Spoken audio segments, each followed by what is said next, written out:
นี่มันโดนสำได้แล้วว่าที่บ่ได้ลงคลิปลิ้นเกมนี่คือว่ามันมีอันให้เฮ็ดหลายเกินไปนะเลยว่าบ่ฮู้ซ้ำว่าคนเบิ่งนี่อยากเบิ่งหยังเดี๋ยวมื้อนี้สิมาลิ้นเกนเจอจากตาหนึ่งก่อนกาสเต็ปเก่าสเต็ปเดิมเลยเนาะคายเกิบทิมก่อนที่จะฮอด15วินาทีเราออกเป็นดาบแทนมันจะช่วยให้เฮามีดาเมจไล่กับฝั่งตรงข้ามหน่อยนึงแล้วถ้าถามว่าเป็นหยังคือบ่ออกดาบเลยสิออกเกิบมาก่อนให้หยังเอากูก็บ่ยากยากซาเนาะเกมนี้ก็จะลิ้นง่ายแดเพราะว่าแทงมายืนสวยความสวยกับไปตกที่คารีนาหนึ่งกับบ่เบิ่งฟ้าเบิ่งฝนยังเนาะแทงนี่ก็ได้คารีนามันสิให้แล้วนั้นจังหวะนี้ค่อยก็ตีไปซ้อมไลลาไปนำแล้วสบโอกาสแทงกำลังย่างมาพอดีค่อยเลยโดดไปเอาไลลาและเรียบร้อยเนาะไดโนเสาร์มันเอาไป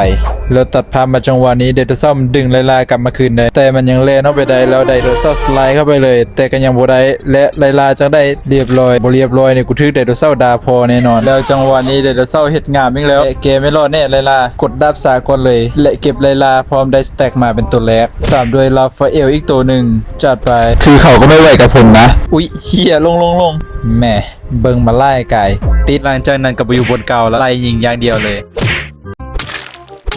แล้วพวกเขาก็พากันมาตีป้อมจบบาน